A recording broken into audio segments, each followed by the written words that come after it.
Welcome, ladies and gentlemen, to the KeSPA Cup 2020/2021 final. Because now it's 2021. It was 2020. I was very happy saying KeSPA 2020, and now it is no longer the case. So Happy New Year to everyone. I'm Atlas. This is Wolf, and we're here to bring you this final best of 5 of the tournament. That's right. It's the first League of Legends games in Korea of 2021. Yeah. New year.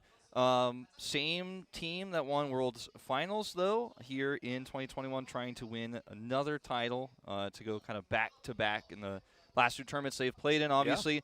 Against a little bit of a new, unusual challenger in NONGSHIM Red Force, even though, you know, Gen.G and T1 didn't bring their main rosters and DRX's roster changed completely. This wasn't a team that participated in Worlds this year.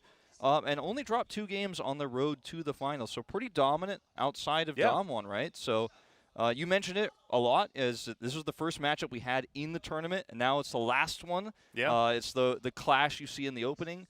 Very exciting to see things go full circle. Yeah, exactly. Things really are. And I feel like KeSPA knew that these were going to be the teams in the final because they were at the end of that short. And it's almost like it was designed. However, no, that's been the case throughout this entire tournament. So one thing that we need to address is the elephant in the room. Sure. Wolf, and that is KeSPA Cup and winning it has not really often been good for a lot of these teams. No, it certainly hasn't. Apart from, you know, the prize pool, which is considerable. Yeah, there's a little bit of a curse with KeSPA Cup. Since 2015, the team that wins KeSPA Cup usually goes on to have a pretty weak spring split in the LCK. Yeah. And that has been kind of tradition, unintentionally, across the years. But there's also another curse to a certain extent, which is that the teams that participate in Worlds, the Korean teams that play there, do not do well in KeSPA Cup, with the exception of Rox Tigers in 2016.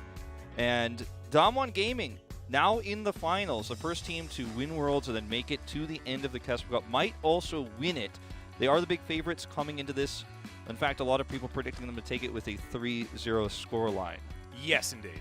So yeah, it is interesting. There's curses abound. You notice that Africa not even participating in the finals whatsoever, and they were, of course, the last ones to get beaten on the back of the head by the KeSPA curse at the beginning of last year, where we were all very excited about Africa, and they proceeded to bomb both splits. So not so great, but DAMWON definitely looking like a very different team. And if they can manage to pick up all of the wins throughout the year, they'll be one of the first teams to ever do so in the history of the Korean League of Legends.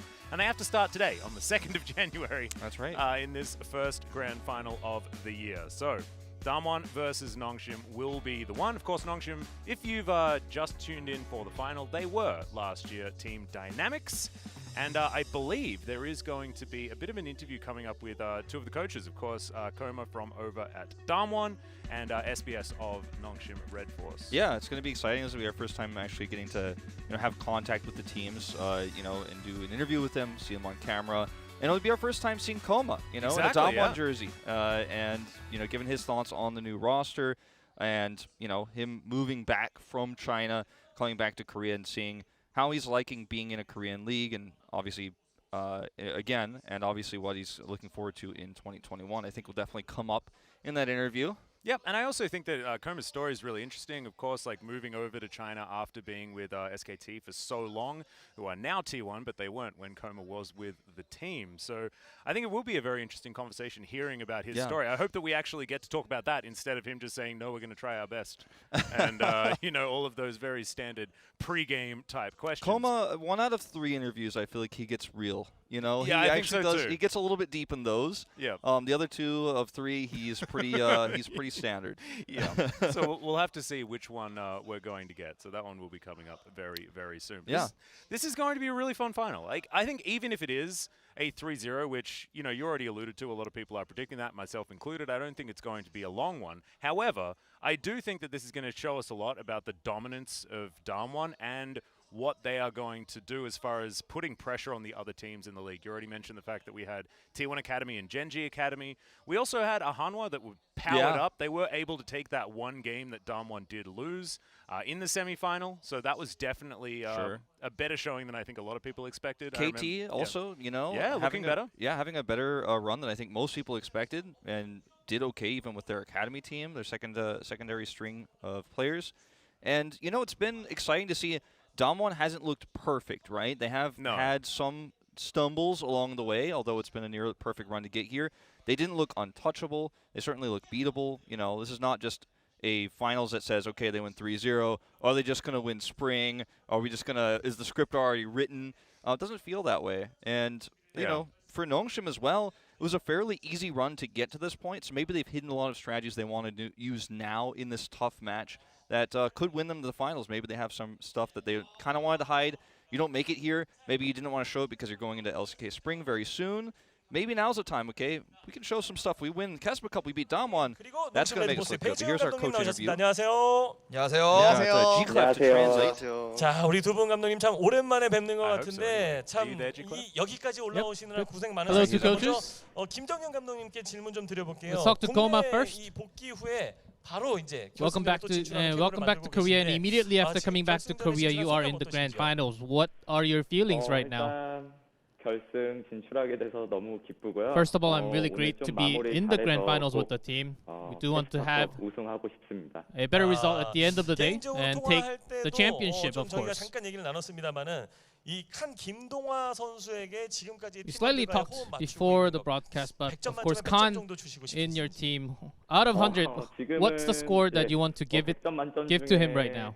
점수 매기기가 어려운 것 같아요. I can't really judge him right now. 처음이어서 It's the beginning. It's only the beginning of a long journey ahead. So I will yet score him, but he's doing pretty well. 과정 속에서 가장 고마운 선수가 있을까요? 아, 이 선수 정말 Is there a specific roster who's trying the most in the new roster set? 선수들 전체 다 너무 Overall, all the players are doing great. 정말 너무 열심히 하고 있어서 And we're practicing really hard. The entire roster. 고맙습니다. I just want to say thanks to all around. 선수들한테 좀 미안하다. 선수들이 좀 많이 I heard you say sorry to your roster because you're pushing a lot of them to practice more and more. How about another word to your players individually? 감사합니다.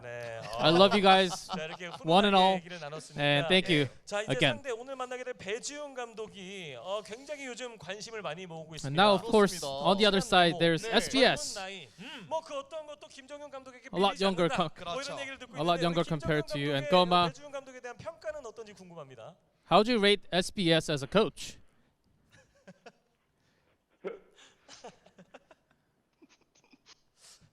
말을 잊지만 네. Lol. 아니면 뭐 도발의 멘트라도 괜찮습니다. Any taunting words? Trash talks also okay? 또 워낙 겸손하신 분이라. 갑자기 버퍼링이 좀 강력하게 걸렸는데 I think there's something wrong with the server right now. 나한테 서운해하지 마. 자, 이렇게 해서 김정현 감독과 얘기를 나눠봤고, 자, 우리 배지훈 감독님께 한번 좀 여쭤볼게요. Moving forward to SBS. 뭐 그동안의 커리어를 굉장해서 잘 만들고 있다. 이거 감독 This is your first grand finals in your coach career. 진출하신 소감 어떠십니까? How does it feel? 아무래도 선수였을 때도 이렇게 결승전에 올라간 적이 없었는데 I was never in the finals when I was a player. 일단 기쁘고요, 일단. But I'm already pretty happy about being in the grand finals, but our opponents are pretty strong teams, so I do have a lot of worries going into the match. And your new roster, of course, has formed a lot around Peanut, who just came into the team. As the coach, having Peanut, experienced player, is it helping out with the new team forming at all? Peanut does have a lot of abilities, not just in game, but he's creating the atmosphere for a lot of the teamwork experience overall. And I do respect Peanut in what he does. 굉장히 빨리 올라왔다는 느낌이 들어요. So I do want to thank him. 과정 속에서 성장을 많이 한 선수도 있을 텐데 어떤 선수를 좀 칭찬해 주고 싶나요? And not just Peanut, is there any other player that you want to specify and give thanks to as the new roster? It has not been too long since we have got the practice started, but our bot lane, for sure, I think they have improved the most compared to the rest. 모든 전술을 공개할 수는 없겠습니다만 오늘 농심이 이런 카드 준비해왔다. 오늘 요런 Surely I'm pretty sure you can't reveal anything crazy, but is there anything special from NONGSHIM today? I'm not gonna say too much, but we'll just do what we have prepared for the day. 조금 조심스러운 면이 있는 것 같아요. 자, 우리 배지은 감독님도 끝으로 이제 선수부터 지금까지 계속 꾸준히 열렬하게 응원해 In SBS, of course, there are lots of fans for the team. 저희가 Since 처음 you're a 올라온 player 결승인 into 만큼 coach role now, 다들 기대를 많이 하고 계실 텐데 뭐 끝날 this is our 때까지 first 최선을 다해서 grand finals. I'm pretty sure there are lots of expectations. 우승하도록 하겠습니다. Hopefully, we can get the win 우리 and 두 become the 팀 champion. 모두 좋은 성적, 후회 없는 경기 치르시기를 응원드리겠고요. Thanks for the interview, both 끝까지 멋진 경기 Goma 부탁드리겠습니다. and SBS. 고맙습니다. Thank you for the interview, and 감사합니다. take it away, boys. 새해 복 많이 받으세요. Thank you very much, G-Clef. As per usual, I feel like we're getting invaded by Heroes of the Storm commentators, by the way. Just to look behind the veil, G-Clef used to be Wolf's co-commentator in Heroes of the Storm, where they commentated Rich playing the game. So I don't even know which game we're casting. I think this is League of Legends, so we're going to get back to that. It was great to hear from Koma. Really, really good to hear from Koma. And it's so interesting now because he's back casting Khan again. Coaching Khan again. And now he's going up against Peanut, who was also under him just before Khan joined the roster as well. Khan and Peanut actually never playing on SKT together. It was sort of, they missed by a very, very small margin. But Koma was there throughout both of their sort of SKT careers. So I think he has a lot of extra insight on this. And looking at Koma as, you know, this older gentleman next to SBS who was definitely much younger, it is going to be a very interesting clash of coaching styles. Koma was very briefly a StarCraft 2 pro, whereas SBS actually was a League of Legends pro for quite some time. No notable results, really. As he mentioned, he never made a finals in his career. He made a TV station, though. I was like, is he going to make the SBS joke? I did. I don't think I forgot why he got his name. He's changed the stylizing of it quite a bit over the years. But what I thought was really interesting about what Koma had to say as we move into introducing his roster here was that he mentioned that he was kind of sorry to his players because he has been working them really hard. And it's often described in esports or in traditional sports as a hangover season after winning a world championship or winning a grand finals. This might be the NFL or the NBA, even in LCK. It's happened quite a few times. You have this hangover season where you're excited about your win, you suddenly get a new influx of sponsors, your salary goes up, you feel like you're on top of the world, but then you slip a little bit. And Koma coming in, I think he's the perfect type of coach to keep this team honest, keep this team working hard. I mean, he's been through a lot of hangovers.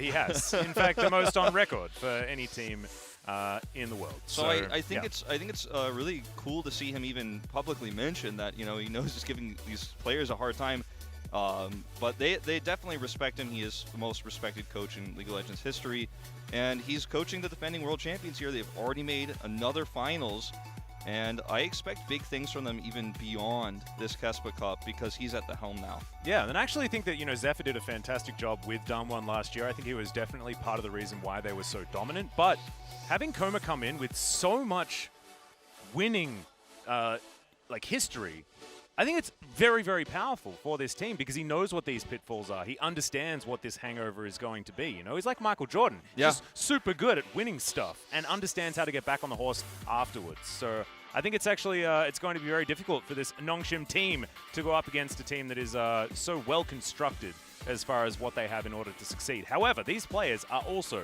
very, very strong. I think that maybe if you're looking at a weak point, it might be Bay in the mid lane, who doesn't have as much experience under his belt. He did a little bit of inting in his first game or two, but he has had some great performances as well on more of the caster style. I think he had a couple of decent Galio games. The TF he should never play again.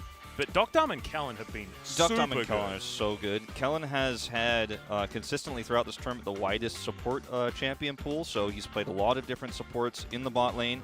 Dokdam has been playing a lot of Kai'Sa, and Kellen has empowered him. In fact, he's one of the higher win rate players on Kai'Sa at the moment, as it has not been doing very well in this tournament overall, which we'll talk about later if we do see that in the draft and otherwise. But yeah, this team, I think part of winning this finals, if they're able to do it, if they're able to pull off the crazy upset, will be learning how to lose the first game too, and then moving into game 2 and continuing to do what you've practiced, because besides Peanut, a lot of these players haven't really been in a high-profile finals before, where there is a lot of money on the line, there is a lot of pride on the line.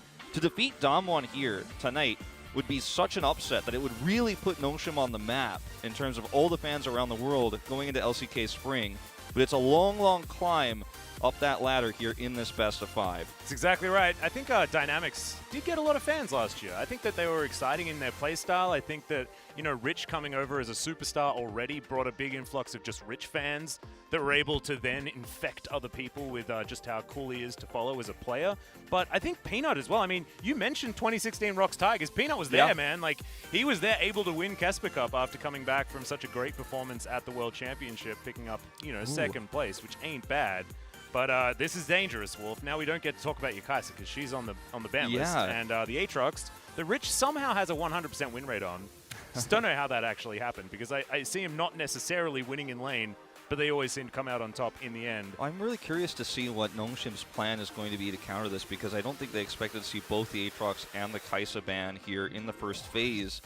And now they're going to have to make a tough call whether they ban away the Graves, which has been the highest priority pick for DAMWON throughout this tournament on blue side when you have it left available, or what they're going to leave open here in general otherwise, because I think the Graves pick is the smartest ban. They take away the Talia, but the Olaf's available, so I guess Peanut's just going to Olaf this straight away. Yeah, I guess that's the idea. I mean, Olaf has been what Peanuts like to run throughout this tournament too, so I guess this is kind of expected in one way, but he grabs the Kindred early. Peanut had one pretty forgettable experience on the Kindred. Definitely wasn't rolling the dice very well with where the marks were turning up, but I wasn't able to get very many marks whatsoever in that game as we have a very immediate Misfortune and Zoe pickup. We were talking earlier, definitely feeling like Misfortune is about sitting at number 2 when it comes to the AD tier list in this tournament. Yeah, I completely agree. She is second highest picked. She's just under 50% win rate, but that's much higher than Kaisa's 33% at the moment at number 1. And picking it early, I think, is a really smart move here because you can build around that now in this draft. And they grab Zoe early, and that's going to put Bay on his Orianna. He's actually preferred to play that over the Syndra. I was going to say, we need to talk about Syndra because Showmaker's played way too much Syndra, 7 and I games. am so mad about it, Wolf. 7 of his 8. He like barely played it before. He was all about having fun. You know, this guy's the Katarina one trick. He could have played some of the meme Katarina builds that we've seen in the preseason, but no, Syndra every game unless they leave up Lucian. But of course, you're going to pick Lucian because you have to because he's so busted. No one has, actually, at this point in time. No, so maybe he could have gone there, but decided that he wanted to pick the Zoe because their damage profile was definitely focusing on physical. And this is an expected Aphelios ban based on DuckDump's history with the champion. In this tournament actually, too, yeah. So that makes a lot of sense to take that away. And with the early priority of MF and the KeSPA ban, it's putting DuckDump in a pretty awkward spot. He has only played... you know, besides the Kalista, KeSPA, Samira, and Aphelios. So he might have to flex over to something like the Jhin here, and they may even just ban that away right now to really limit what he's capable of playing. We don't know what support he'll be with just yet either, but I think the Jhin ban is safe here to just remove that away. We've seen Ezreal crop up quite a few times as well, and I think it would work with the comp if they can get the proper support for it, but DAMWON will still get their first pick of that, and they might just take the Leona away right away as soon as it swaps over. Well, Lucian is going to be taken off the board. The Kalista and the Ezreal are available. I think Kalista is a little bit different just because Kellen is such a good engage support. So giving him that extra power is always strong. I think, you know, when you've got a Martyr on your team, when you've got a Mako on your team, Kalista's value skyrockets because you're just giving more power to them and they're already powerful. Kellen can utilize that. He can do it on a Leona as well, but Leona opens a lot of different doors as we're considering a Galio support for Beryl. Yeah, it looks like that's what they want to run here. The Alistair's still available if they wanted to go there. That was what I was expecting to see, especially with MF, who can kind of take care of herself. We see a little bit of roaming with the Alistair, but they do lock in the Galio instead. I want Khan's Fiora, dude. That's what I want. The only thing left, it will be that top lane. I think Gragas is also a pretty solid choice here. I mean, it is, but that's why it was banned. Oh, true. Yeah, good call. Just come on, Khan, do it. Oh, Mordekaiser. Okay, first time of the tournament. Excited to see that. My personal favorite champion, so I'm also very happy to see that. Also, it's a bit of a shout out to LS, you know, his house, the Death Realm. Unfortunately, he was unable to make it to this tournament. Yeah, there's the Ezreal. Yeah. Coming through. So we're empowering Kellen in a different way here. So allowing Ezreal to sit in the bottom lane and get Kellen out of there over helping the rest of his team, I think that's absolutely fine. And it'll mean that NONGSHIM can spend a lot of their time going in instead of protecting their AD carry. And I also think Kalista is just pretty bad on this patch. Sure, yeah. I think her 2-item power spike was so valuable with Blade of the Ruined King Hurricane that now with these mythics that you have to build as well, it just gets a little bit awkward. It just doesn't work because you miss the mythic if you rush it in that way, or your power spike gets delayed by the mythic. So yeah, you just don't get it's mythic lose-lose. power. Yeah. And 3rd item mythic feels real bad. I feel like this is a really solid draft for both teams, but I kind of like NONGSHIM's better. I like Rich on the Ornn here. I really like the Orianna pick. I think it's really strong for engage that they're going to have in team fights. DuckDom is going to be able to be pretty safe against the Galio because he has his Arcane Shift. He can move around pretty freely. There's a lot of really cool ways for NONGSHIM to engage in team fights here and also survive them with Kindred. So I kind of like their draft better overall.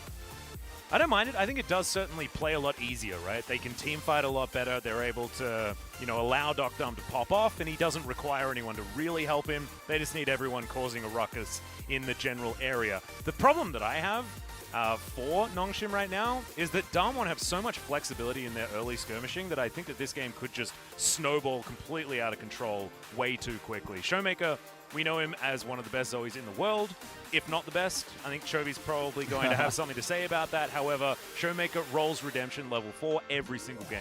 A lot of pressure on Canyon in this game to make that Graves pick really dominate that early part of the game. Yeah, absolutely true. We'll have to see how it's going to go, guys. Here's game number 1 of the KeSPA Cup final.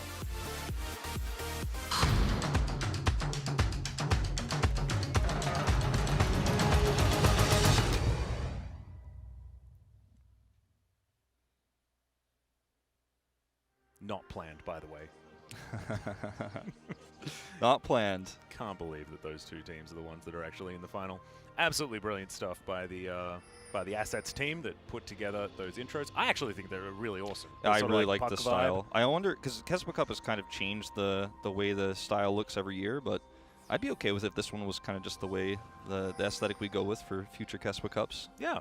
Actually, I have a few of the old assets sitting in my computer because we almost had to do remote last year or something like that, I seem to remember. Really cool stuff, though. Yeah. Big fan. Let's see how this one is going to go. I'm looking at Peanut. I think that Peanut needs to have a much better Kindred performance this time around. I think a lot of us remember Kindred. Yes. Peanut playing Kindred at Worlds and really dominating, especially during the playing stage. But against Canyon, it's a real tough ask because Canyon is very, very good at not only playing aggressively in the early game, but playing intelligently.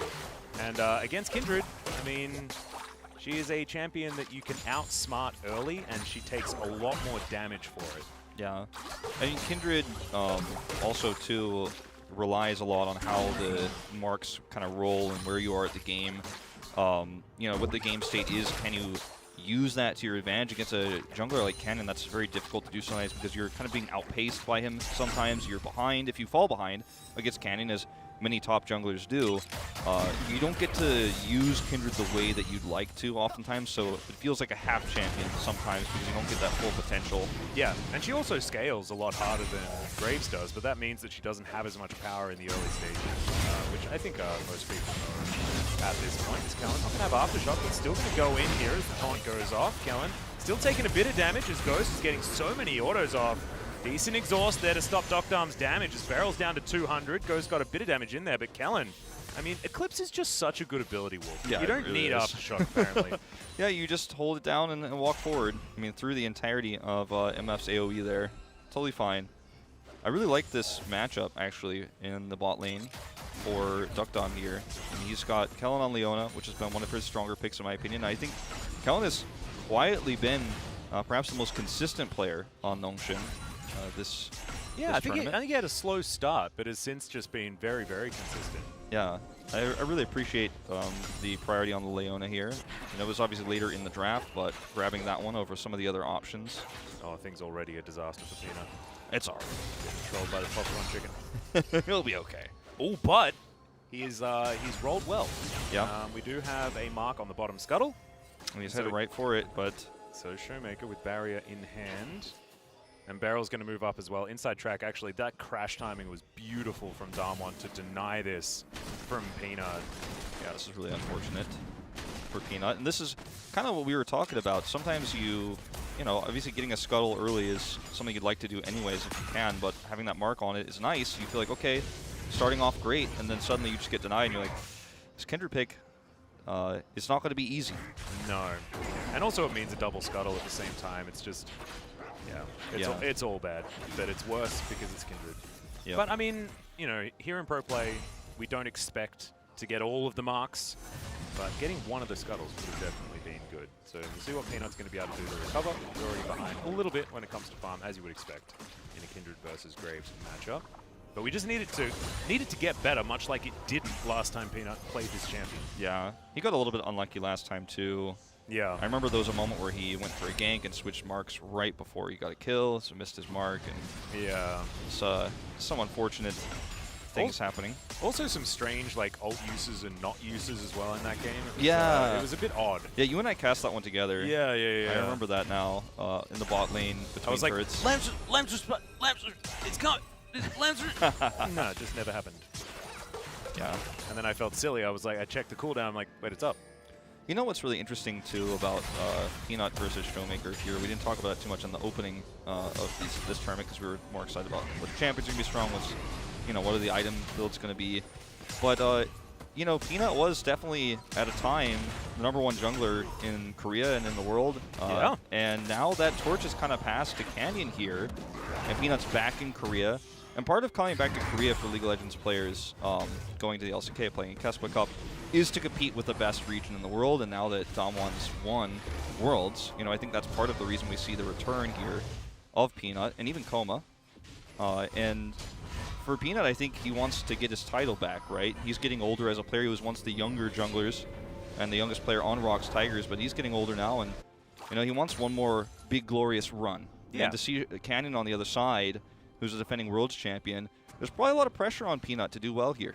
Especially when Canyon is getting so many accolades. I think everyone would agree that Canyon right now is the most feared jungler in the world, and has been continuing to demonstrate that here in the KeSPA Cup. So, also in this game, currently ahead by about 11 CS, getting himself a Drake.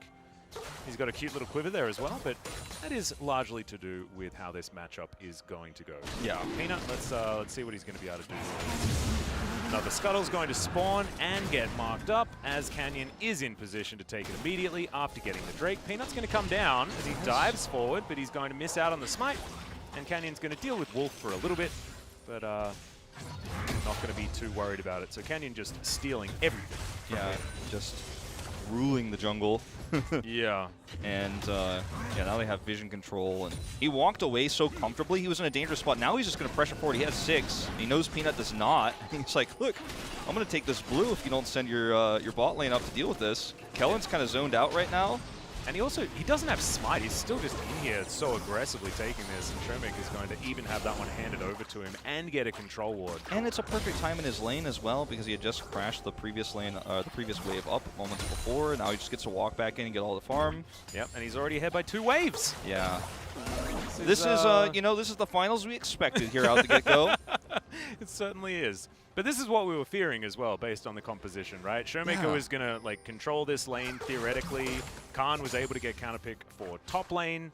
It's not necessarily counterpick, but we know that Khan is a very aggressive Mordekaiser player, and it means that Rich can't as comfortably just build into armor items, which do get so much value on the Horn in general.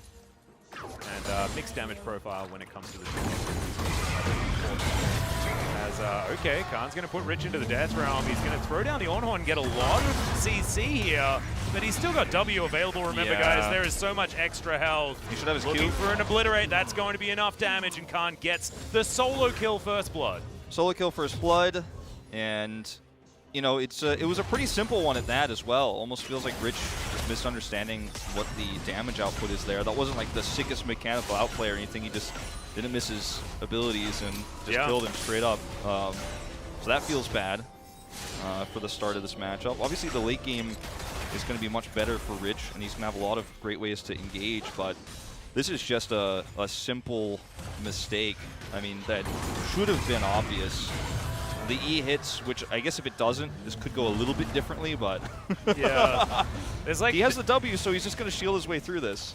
There's a lot of mistakes that happened there. Bello's Breath was used, which meant that he could get Death's Grasp, and then he used his Searing Charge for the CC so that he could stand in Mordekaiser's passive for longer, instead of using it to try and escape a situation that he was never going to win. So a little bit unfortunate there, but that's okay. You win some and you lose some, and Rich lost that one. Absolutely. He certainly did. But it's a rough early game here all across the board. The Infernal Drake taken earlier on, and we're going to have a Cloud Drake coming up here in just a moment. But Peanut has had, obviously a very low impact in this game, but that's what you expect in this matchup. Talked about it earlier. They drafted it early in the draft phase. But what happens towards the mid game here, when NONGSHIM start to get some items online, and they can have really big, strong team fights around those Drakes and later Baron, that's when their comp is going to shine. But if they get too far behind, too early, yeah, that's the worry, and that's what DAMWON is obviously drafted for as well, right? It's like, we can play hyper aggressively. They've got Ornn, they've got Kindred, they've got Orianna, they've got champions that want 2 or 3 items. Even Ezreal sits in that category, although he is known as a mid-game carry. He still needs a couple of items and is very weak in the early game. Yeah, his tier obviously, coming in late Not giving here. you a lot of battle stats either. Nope. And the scary thing about this too is that there's been a lot of games that DAMWON's played in this tournament where they play the more early game tempo comp. Hold that thought. Yeah, two-shot barrage coming down. Ghost taking a hell of a lot of damage as Peanut's coming through. Maybe a little bit too late. It's a Justice Punch. Really working out here, but Ghost is going to have to deal with Peanut diving in. There's the Lamb's Respite after the kill comes forward. And Peanut is going to be able to make it out. Even gets out a little bit early as Canyon's moving down. And here comes the rest of the cavalry. Heal through for Doc Dump's going to keep him alive for a little bit longer as Peanut, he's going to get taken out. No Lamb's Respite for Yusha. Maker doesn't look at the explosions as Kellen is well and truly dead. And it looked good for NONGSHIM for about 4.5 seconds. And then it was all DAMWON. Well, it's not looking great up here for Rich either at the moment. This looks like a turret plate for sure. Yeah. Rich gonna just go ahead and get this knock up real quick to try to stop at CS.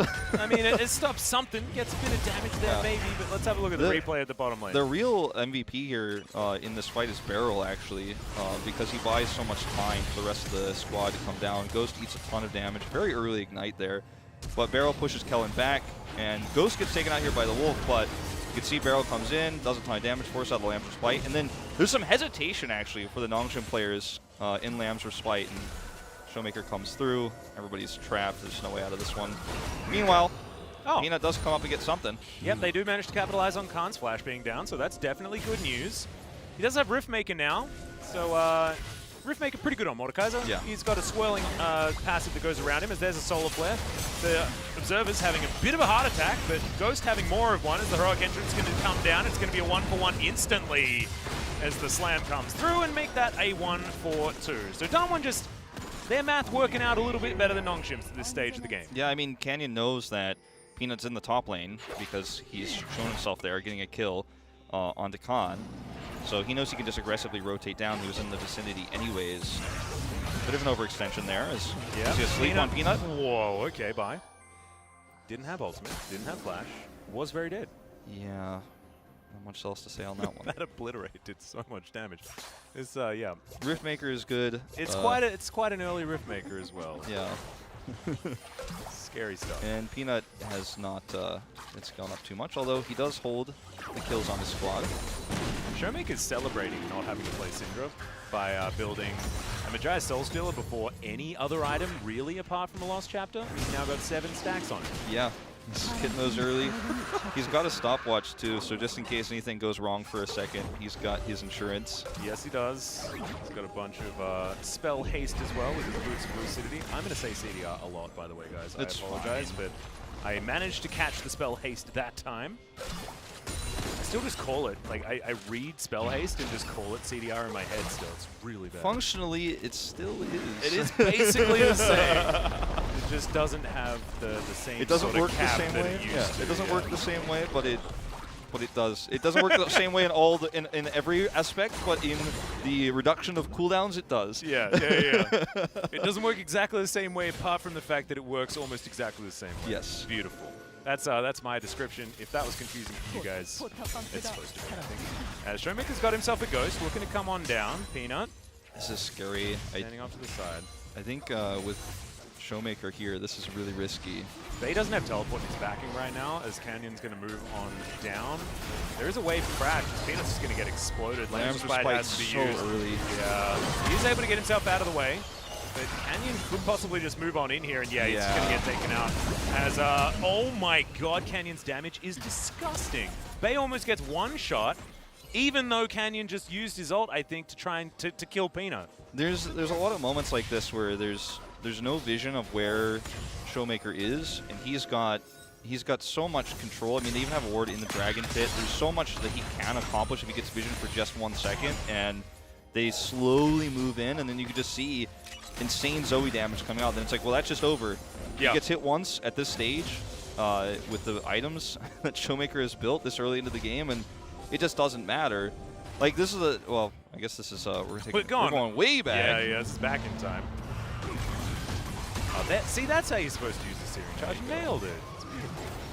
Really nicely done. So we're going to see that replay, and now we're going to go down here and watch the other side of the coin. Look at Showmaker. He's like, oh, I have a ward here now. You can see you. You're going to have to Lamb's Respite instantly. And then Canyon's like, oh, I see. So collateral damage, and then he just, good. I'm glad we didn't see that. It was like challenging smite into murder is what happened. Bay didn't actually die, but PTSD is going to last a while, I think, after that one.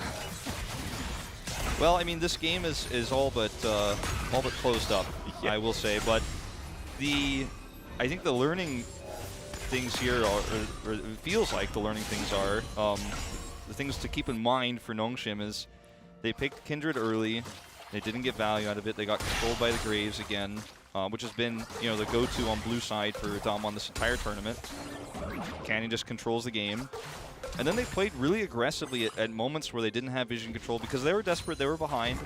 They also were playing aggressively into a composition that wanted them to play aggressively because they were stronger aggressively. Yeah, in the early game, that's what DAMWON wants, is to fight all the time. So just making some overarching decision-making mistakes here with the draft they chose leads us down this path where we're just going to watch a highlight reel for the rest of this game unless NONGSHIM can really pull this back. And I mean, it's been the Canyon show almost all game long. Peanut hasn't been able to impact anything whatsoever, as that is a bubble going down. Showmaker deciding not to dance forward because he can just take a turret if he would like to. 180 CS at 16 minutes, 203, 9 stacks on the Magi's. And now I'd say that he's doing well. Now that the mid turret's down, which is what Zoe is going to be able to bust through real quick, there's so much more of the map opened up. There's so much more that DAMWON could do with this comp that's spiking harder than it was supposed to even at this point in the game. Yeah. I mean, Canyon's just so far ahead. That's insane. It's about half the jungle. It's the entire jungle ahead. Like every camp in the jungle ahead. He's 3 levels up and has a 500 gold bounty. He's already got the collector. Yeah. He's like considering buying boots, like. Yeah, he doesn't need shoes though, man. He's one of those cool guys who just doesn't need them. Doc Arm is super mega dead. They're playing with their food a little bit here. As Barrel's going to take a bit of turret damage, but otherwise he's not too worried. Khan just strumming. Yeah, he's just hanging out. Remember, difficult to gank the old Mordekaiser as he's got the World Ender. Gonna get knocked up here, flashes out of the way. I don't know whether that flash was all that necessary, but he wants to get himself into a position to do damage. And he's certainly doing quite a bit of it. Oh my god, that turret has been stacked up by quite a ways. Yeah, well, that was the red rotation from NONGSHIM. Okay, we lost somebody bot, the big gank, and didn't accomplish anything on our side of the map, just because that's how that goes against Mordekaiser, as you mentioned. Yep.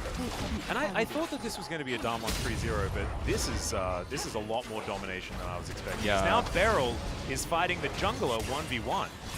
As that scared bee is definitely the right kind of scared bee. Yeah. Easily killed him. I mean, this is the emote game is still on point for Peanut, but for all the wrong reasons this time. Yeah, it's making us even more depressed. 8,000 gold to lead at 18 minutes into the game. And that's going to be another Drake.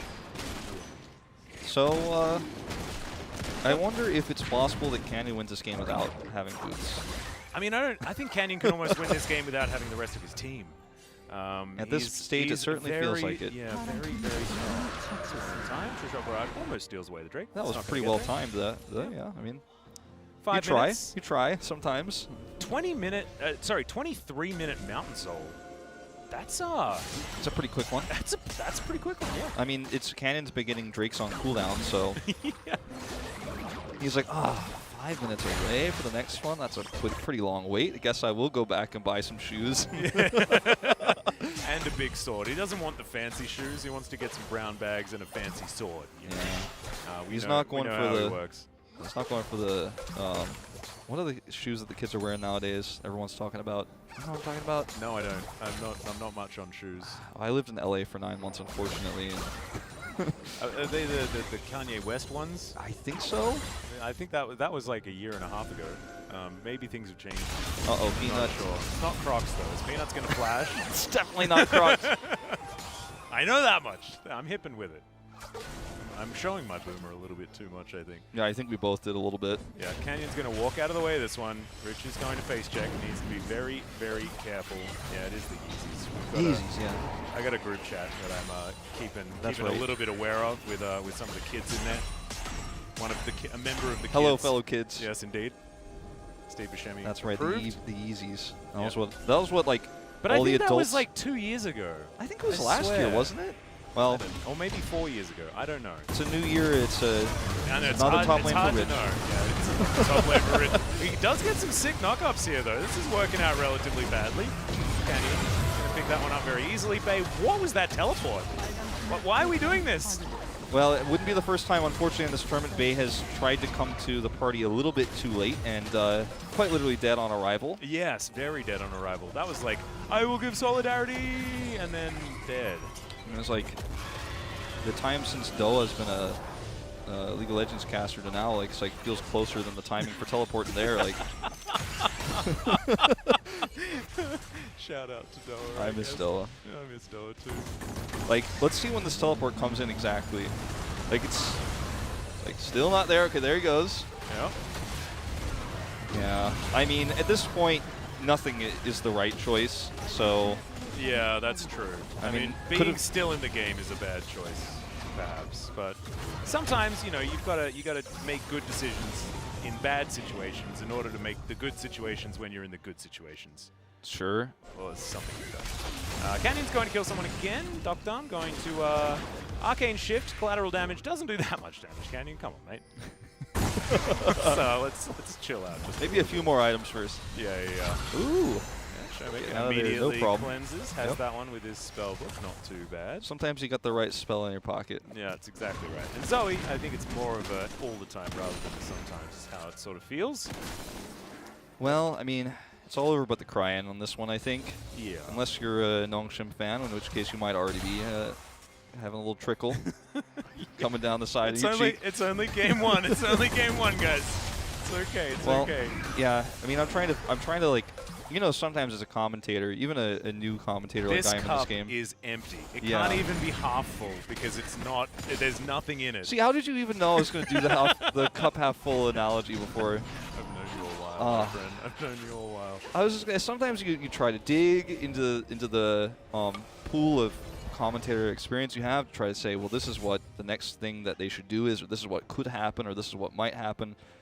Or we could just say what is going to happen, which is DAMWON are going to get this Mountain Drake in 1 minute's time and win the game. Or I think what NONGSHIM should do next is not draft early Kindred in game 2.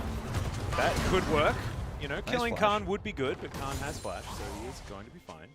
He might have been fine without it, but... Yeah, he could have potentially just killed him. Yeah, might have been the case. I think he might be sitting on a bit of gold at this stage, because that Rylai's looks to be coming in next. Yep. Judging by these couple of items, definitely a valuable one on the Rift Maker Mordekaiser variant. Yeah, something tells me he's got more in his, he's about to have more than just a blasting wand and a giant's belt in the inventory. Yeah. I think he's you know, 4-1-1.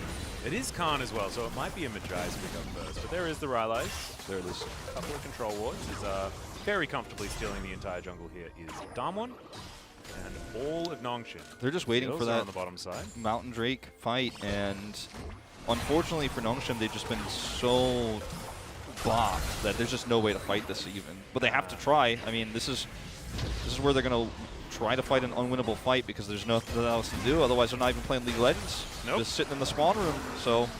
It's feeling a little bit like what's happening here as Showmaker looking for a flanking position. Winds of War coming in as Khan just being a body. That's going to be that Mountain Soul. Then the fight's going to start up. Peanut fighting against Showmaker, who has been kept out of the fight, but it's NONGSHIM that want to be out of it. To be perfectly honest, we do still have the Death Realm available, and Rich died somewhere.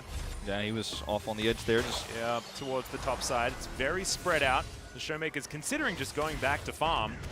As Barrels look for Dr. who's going to get exhausted. Kellen's just sitting in an alcove, hoping that it's going to be game 2 sooner rather than later. As Bay and Peanut are chilling in this brush, and they're not going anywhere. Well, this is certainly a different experience than the finals I'm used to commentating, Atlas.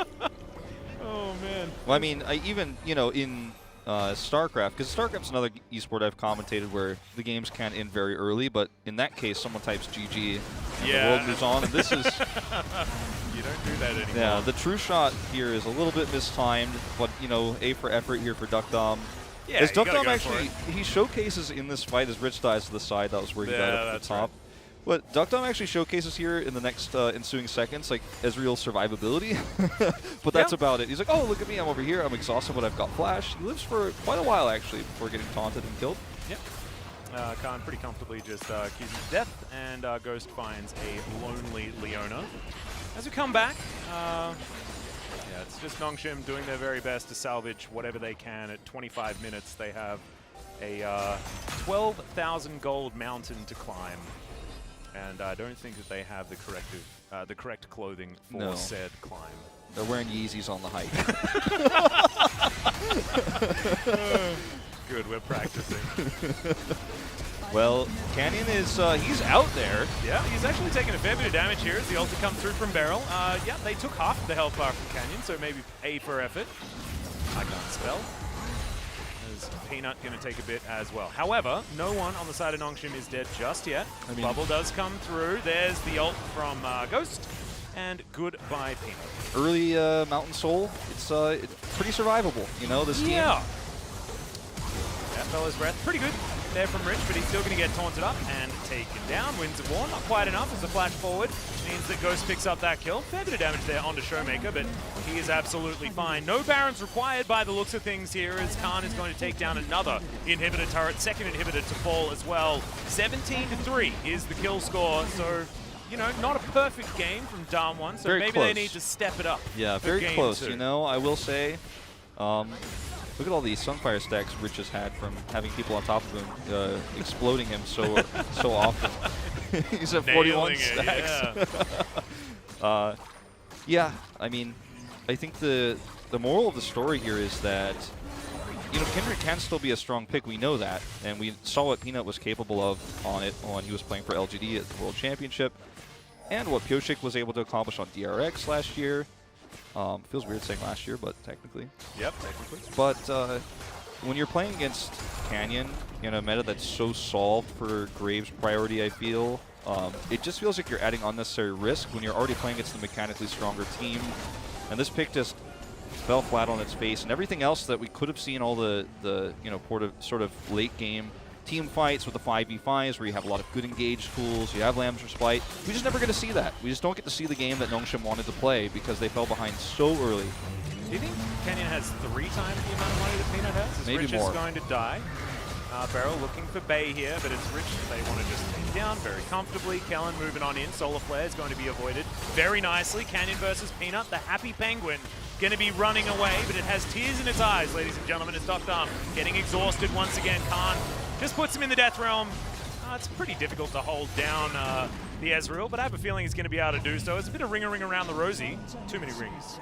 But yeah, Peanut thinks that there's too many Canyons in this game. As Smokescreen comes through, Canyon doesn't have ulti, so they're just going to be running. These minions are doing a lot of work. Yeah, you know, it is a sad time. Sad Maokai kitty. In this game, be thrown forward. In this game, the jungle diff, the gap was a Canyon. Yeah, it certainly was. You're the first one to make that joke, I think. 100%. My really? SBS joke gets to fly, I think, now. As Peanut, he did go for, look, he got all the way in to the enemy base. He's defecting. To go back to an old Papa Smithy joke from quite a while ago. I remember that. I remember that one. yeah. I'm going to the other team. Coma, take me back. Well, unfortunately, I think the ship has sailed on that one. I think some contracts have been drawn. I think so too. I think so too. And this game, I think, is being drawn as well. What is happening? Guys. Canyon is calculating how many auto attacks it takes to kill a 14,040 health Baron. He's like, wait, Con, can you leave this alone? I want to see if I can do this real quick in a pro game. He's the Master Yi in your Bronze 4 game that's got 25 kills, and he's like, look at how cool I am. I'm going to kill this Baron so Yeah, the rest quickly. of the team is like team fighting, and you're just up there doing Baron. Yeah, exactly. Death Grasp comes in. Nice try. Leona's very dead. That's to be expected. 0, 5, and 2, but we're not going to read out. I shouldn't have done that. Read out scorelines on NONGSHIM's side. No. We should be talking about 6, 0, 5. I don't know if anyone's ever stolen a Baron with Zenith Blade either, but worth trying. I've seen a Gleaming Quill Baron steal, which is Rakan's Q that barely needs to be an ability. To be perfectly honest, it does so little.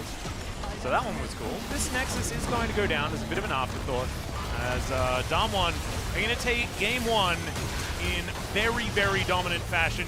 Eventually, Canyon will just do some Sudoku into the fountain, but the Nexus will fall after a few of these kills are taken, and it looks like these teams are having a bit of fun towards the end of that game that was over by about 7 minutes. Yeah, it was a very dominant showing from DAMWON, but Canyon in particular just crushing Peanut. This is Peanut's second rough Kindred game, but this one was much worse than the last one that we had earlier on in the group stage. And if this is any indication as to how this series will go, we might be speedrunning tonight. But I feel like we're going to see some changes in the draft, some different priority of jungling. Maybe take the Olaf instead. Could have played a totally different game if that was the case. Maybe ban the Graves. We could ban the Graves if we want to as well. I mean, there are a few different options here, but that was a shellacking if ever I've seen one, to quote my friend Spawn, who is now currently on his way over to North America to coach Team Liquid Academy. So congratulations, and I hope you have a safe journey. But shellacking indeed. That was devastating for NONGSHIM. They're going to have to really pick themselves up after that one. It's a rough way to lose. However, I think so we can talk about the psychology of losing like that a little bit as well, because that game was over so early. I don't think that these guys were focusing on the current game after about 10 minutes. Yeah, that's right. That's what I was kind of alluding to earlier when I said the only way NONGSHIM wins this, I feel like, is like they have to learn and accept how to lose game 1, because I feel like we all kind of knew DAMWON blue side, like they're probably going to lose game 1. If you win game 1, it could even be worse for you. If you want to win the whole best of 5, you might actually get too excited. Your mentality might be like a little bit too up there. But to lose a game like this, I think if there was any debate in the team about whether they should pick the Kindred or not, like there's a lot of I told you so is probably being thrown around. SPS is probably like, all right, let's calm down. It just didn't work out. Because I guarantee you, like, with a jungle pick like that, especially for Peanut, who's been prioritizing Olaf most of the time, which you pointed out right as soon as it was open in the draft, there's probably some discussion in the team. Some people probably weren't happy about the Kindred pick. Some people were like, ooh, this is a little bit risky against Canyon. But somebody believed, and it was probably SBS, that they could play it slow, still survive, not get totally owned, go for that kind of later game, mid to late game team fighting with all the initiation they had. They had the Ornn, they had the late game items that he can build. There was a path to victory. But, DAMWON just took a big eraser and deleted it from the game early on. So if you're going to play that, you have to play it safer. You have to play more passively. But I don't even think you should think that way. I think you should think, let's not go for this game plan again. They're also playing with their cards face up throughout most of the draft as well. When you pick Ornn Kindred as your first 2 picks, right, you're saying, I would like to play the game at about 30 minutes, please, and let's not be too far behind. And then DAMWON constructed a really beautiful, we're going to demolish your late game comp with an early game comp style of composition, which worked very, very well. I think that Graves paired with Zoe is very powerful. That was demonstrated during the World Championship as well. I think that you do get to share the damage profile. You can then put magic damage towards the top side, and this was a comp that is built entirely around enabling Canyon. And Canyon's already in a decent matchup if he has winning lanes. And if you win super hard, then Zoe wins even harder too, because you get that early turret, and she was winning lane and then just zooming around the jungle. And every time Peanut tried to make a move, it was too slow. And it's not because he was just playing badly or just moving around the map too slowly or doing camps too slow. It was because they were one step ahead of him. They knew where he was going to be, why he was going to be there, and Zoe's like already there before Peanut gets there sometimes. It's like, okay, toss a ward over the wall. I'm going to kill you. You can't even come into this jungle. You can't even threaten the bot turret. You can't pressure that lane. And it's just, we saw so many of those fights in the bot lane look like, oh, maybe NONGSHIM gets a pick and gets out. But the rotations were so fast. They were so quick to respond. Zoe was always out of the mid lane, coming down to help out. And they ended up always trading about 1 kill down for those first 3 kills, only 3 kills they got in the game. Then everything was just wide open after that. Yeah, and it's sort of one of those dangers of like picking for an isolated matchup as well. Like you look at Kindred and Graves, and you know that can be okay for the Kindred, but if the entire team composition is sculpted around winning early, then of course Graves is going to be able to overcome that, right? Of course he's going to stifle you from getting any of these marks around the map, and that advantage that you were going to theoretically build up over the game is just non-existent, and it is going to be over. You're going to get Flame Horizoned, and then it's just going to be a disaster over time, which it was. But, you know, had you been able to potentially get some extra priority in some of these lanes and stay even or at least not as far behind, then there is the late game win condition there, but scaling is still a dirty word. And when it's against DAMWON as well, one of the teams that is so extraordinarily good at snowballing, like that's what this team is so good at, is building leads early and holding on to that stranglehold. And they've been able to do it all year long. You know, that was why their summer split was so good. And their decision-making in this tournament when they've played even early game comps that didn't snowball, in the late game is so good that they've been able to win team fights with comps that are arguably, most people look at both sides of the draft and say, this isn't good for late game for DAMWON. It's really hard for them to team fight in the late game, and they still win those, you know, behind where they should be at those stages of the game. And, you know, we're just seeing this team, like, look so unstoppable that I don't know if you ever want to draft a late-game draft against this team. Like, do you ever want to do that? Like, you probably just want to try to get ahead early, play around your aggressive tendencies of Rich, put Peanut on the Olaf. Like, this seems like a better strategy than trying to beat DAMWON at their best game. Yeah, it's very, very difficult. NONGSHIM, definitely an uphill battle. At this point, I mean, if we're going to be real about this, you challenge them to a 3-legged race instead of League of Legends, because at League of Legends, DAMWON are just better than everyone else. And that is feeling like a fact more and more, even in 2021. I know we haven't experienced very much 2021, but for the first couple of days, it's been all about DAMWON. Well, if you look at the goal difference so far for DAMWON in 2021 is a really big discrepancy there. Oh, we should keep track. We should try and see how long we can keep track of how much in the lead in every single game that they play in 2021 is, and calculate that number by the end of the year. That could be a fun one to track. That could be a fun one to track. Might be a lot of effort as well. Yeah, if you're a DAMWON fan, if you're not, you may be a little bit less excited about it, but we'll see. Yeah, potentially. The T1 and Gen G fans still hibernating. I like that the trophy shot is part of our highlights, because it might have been the part of the part of NONGSHIM that was in that screen was probably the brightest part of the game for them.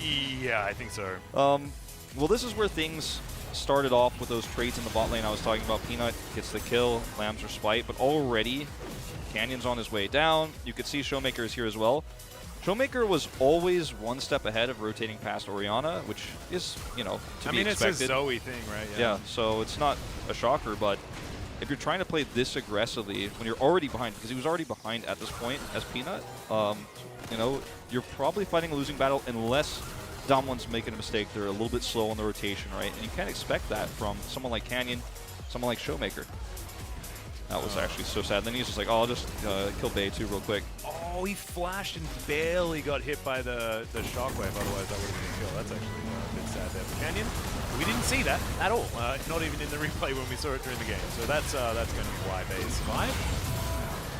Yeah, we were about to see that replay, and then there was another fight happening that stopped us from seeing it. Then everybody died on the NONGSHIM side again. Just the attempted Drake steal from Duck Dom.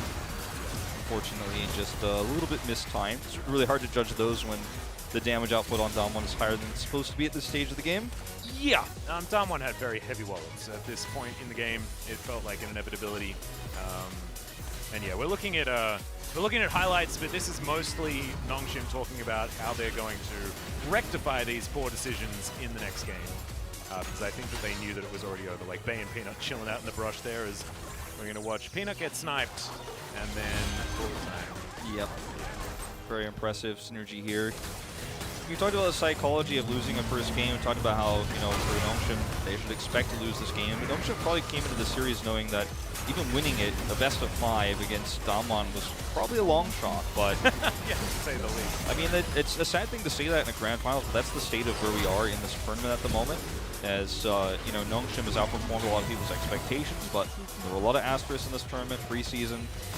The T1 and Genji that we keep mentioning, but for them coming into this, I think the idea is, wouldn't it be amazing if we could take out DAMWON in this tournament? Wouldn't that be a great story? But so far, the first few chapters have not been in their favor. Very true. And I mean, looking at these damage numbers, Beryl did more damage than 3 of the players on NONGSHIM Red Force, 2 of them being damage dealers. So maybe that's telling us a lot. I think Khan did 3 bays worth of damage and 5 peanuts. Yeah. 6 maybe. I don't know. My ability to math is not super. 16.5 gold lead if you're looking for the keeping track of that for 2021. Indeed. Well, stick around, ladies and gentlemen. When we come back, it will be Game 2 between DAMWON and NONGSHIM. Don't go anywhere.